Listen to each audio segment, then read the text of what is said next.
Well, for me, art is a personal liberation. Um, I can express myself freely and I don't feel restricted in any way.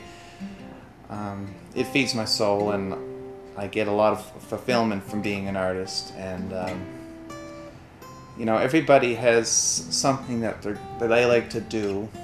And for some people it's, labor, or some people they like to do carpenter work, some people like to do construction.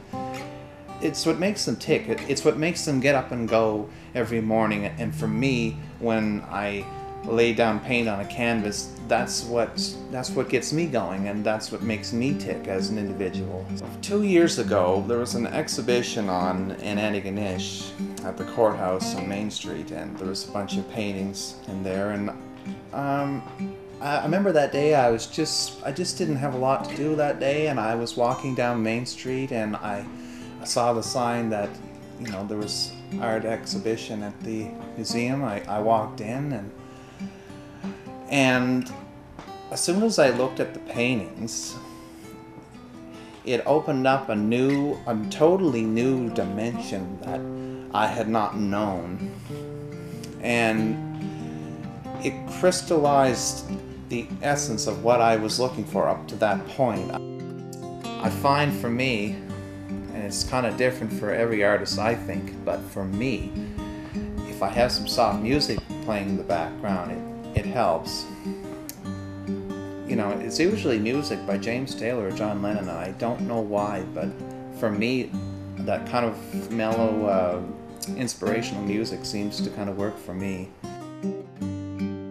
This one came to me in a flash, and I knew I had to complete it within a few minutes, because if I didn't, it was just, the thought was going to run out of my head and I wouldn't be able to catch it. This is a very esoteric painting, and I know it sounds a little weird, but I feel that I was divinely inspired to paint this. It just came to me out of the blue, and I had to lay it down immediately. And so that's how this painting in particular came about. Now, this painting is called Mystic Sunset. I did this in pastel, and this took about a couple of hours to do. I was looking at the sunset one night, and I thought, gee, wouldn't this be nice to kind of capture? And I was new to pastel. I was just sort of experimenting with it, and I think it turned out relatively nice. So that's the story behind this painting, Mystic Sunset. This is kind of my own sort of a little tribute to Impressionism. This is called Standing Alone. And the reason why it's called that is I wanted this tree in the painting to feel like it was kind of apart from the rest. If you notice, there's some bushes in the background, but they're not your attention. Your attention is sort of focused on this tree. And like I said, this was also a kind of experiment too. I experimented with a couple of different colors for the trees, and I decided to do kind of lay down a pink color for the sky, and then put some streaks of blue and black and white and gray over that. I didn't want it to be kind of a conventional sky. I wanted it to be a little bit different. And that's the story behind this one, Standing Alone. This one is called Shapes. It's pastel, but what I did is I wetted the pastel and I just rubbed it over the canvas with my hands. And I used watercolor paper for it instead of the canvas. But it's called Shapes because I want people to look at it and to try to come up with what they think it should be. It's kind of an abstract conceptual piece of work. It's not something that you can put your hands on. It's not really tangible, but when I look at it, I get something different from it. I want each individual person to have their own little experience when they see this one.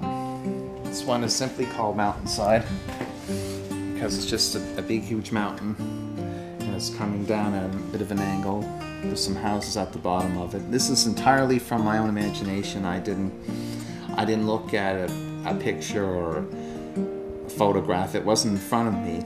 I just sort of imagined what I thought a mountain should look like, and I just kind of painted from there. And I kind of mixed a bunch of acrylic colors together for this one, because when you look at a mountain, you don't see the details. When you're looking far away at it, you see the general colors that kind of blot together when you're looking further away. Rather, when you're up close, you see more individual shapes. But since this was intended to be from a far away kind of position, I blot a lot of the colors on the mountain together to make them look as almost if they're one in a way. So that's the story for this one, Mountainside. This last piece is called Solitude. This one just kind of came to me. It's from my own imagination. For this one, I didn't have a photograph or a scene to look at. I wanted to convey kind of a sense of being alone, sort of in the wilderness, and communing with nature, and sort of connecting with the higher presence through nature. And for the hillside, I experimented with a couple different colors. I wanted to convey that there was a lot of plant and wildlife, so I left in huge blotches of red and blotches of yellow. For me, art is a journey, and it's one that I've just begun, and there may be several twists and turns in the road, but it's a journey that I embrace fully, and it's certainly not a boring journey. It's very exciting and it's very rewarding. For comments and inquiries, I can be reached at rogertheartist@hotmail.com.